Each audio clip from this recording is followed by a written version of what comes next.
This is Gnarbox 2.0. It's a portable SSD made for in-the-field backups and verification. The device has an SD card slot and USB-C port for offloading any type of media. And while this is mostly marketed at photographers and videographers, it can also be used in a RED RAW workflow. To start, you'll need some RED media and a USB-C mini mag reader.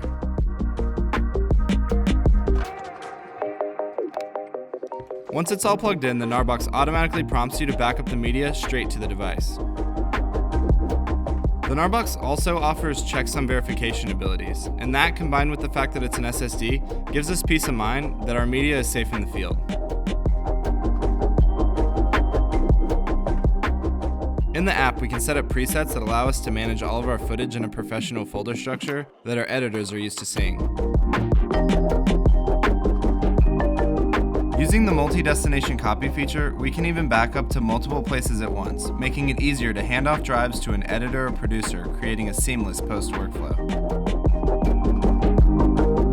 Depending on your needs, you can also move files between drives all within the app. This workflow is a huge reason why we transitioned to using the Gnarbox as our primary backup solution. And we do all of this without a computer, making Gnarbox a great tool for simplifying a complex RED offloading system and making it mobile.